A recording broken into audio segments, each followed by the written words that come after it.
Hey guys, what is going on? Welcome back to Mark's Tech. So as I've said before, competition is good. Competition is great.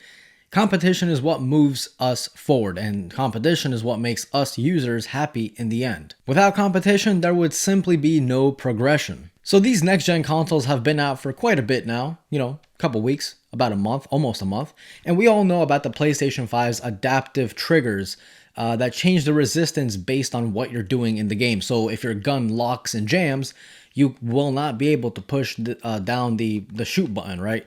Or if you're drawing a bow on the bowstring, it'll be a little tougher the more you draw the bow. Or on Spider-Man, if you're swinging, it gives a nice resistance. So it feels like it's like you're getting like a 4D effect. It's like you're feeling the game through the controller itself. Even in Call of Duty Cold War, whenever you were shooting a gun, there's actually trigger slack like there is in real life, depending on the gun, obviously. So it's not just like you're pressing down on a button, it's like you're actually pressing down on a trigger. I mean, it's wild. If you've held this thing before and you've played Call of Duty, you know exactly what I'm talking about. It is wild. Now, many Xbox users tell me that the Xbox One controller has had this feature since release day 2013 of the Xbox One. Unfortunately, that is far from being correct. What the Xbox uses is actual vibrating motors on each of the triggers. There is no resistance. You're from start to finish of the trigger is going to be the same exact resistance.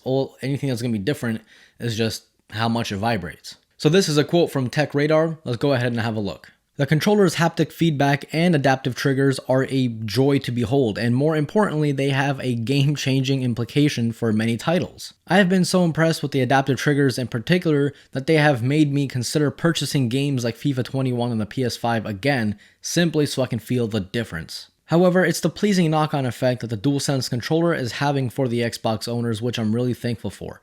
It may have taken over 7 years, but developers are finally starting to use the Xbox controller's most overlooked feature in the game, and it's all because of Sony's innovative new pad. I'd wager a guess that maybe a dozen or so games actually bothered to even implement any sort of trigger rumble, and the majority of games that did were Forza Motorsport 5, 6, 7, and the Horizon series. Even Microsoft's first-party studios have been guilty of ignoring the feature, which has been particularly frustrating. The good news is that due to Sony's instance of making the DualSense the star attraction of the PS5, more third-party titles are seemingly implementing the Xbox controller's rumbling triggers. I've already noticed that Dirt 5, Gears Tactics, and Tetris Effect Connected make good use of the triggers, and it's likely that other titles will now at least add some sort of functionality if work has already been done to the PS5 title. So there we have it. The Xbox has had adaptive impulse, not even adaptive, they're just impulse triggers,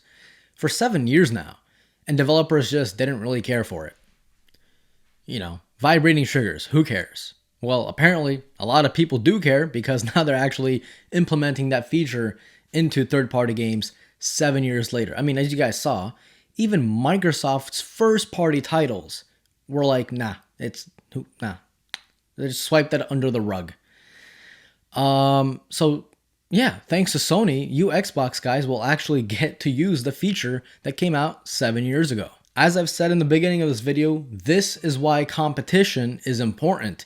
This is why we need to start, what's the word I'm looking for? Complaining. I don't know why it took me so long. People tried to roast me in my previous video, or at least a few videos ago, because I said that the Xbox Series X controller is the same thing as the Xbox One controller. Just a little bit of different grips. It's a little bit smaller, but overall it's the same exact controller, same exact technology, just an extra button. And people roasted me saying, well, if it ain't broke, don't fix it. Well, guess what? That's how you're stuck with old technology. That is literally how you stop progression. There you go. For example, a 1990 Honda Civic. There's nothing wrong with it. But guess what? There's still going to be a ton of progression from 1990 to 2020, right? So you're not going to be driving around and you're not going to go to a dealership and get a brand new 2020 Honda that looks exactly the same as a 1990 Honda. We need progression.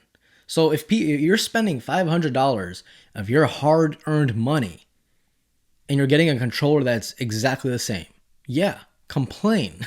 If it wasn't for the PlayStation controller, you Xbox guys would not be getting all these impulse triggers implemented into these games, right? It's a little bit coincidence that they're finally starting to do it now that the PlayStation 5's out, right? No, it's not a coincidence. They're doing that on purpose because people are obviously loving the PS5 controller, right? I mean, if people didn't like those triggers, why would third-party games finally be implementing them into new games 7 years later? Makes no sense. So obviously, people like it. People like progression. I mean, if you spent $500 of your own money and you don't like something, complain about it. That's how you change things. But hey, I'm glad for you Xbox guys out there. I'm super happy you guys are finally getting the feature that you paid for 7 years ago. This was Mark from Mark's Tech. Adios.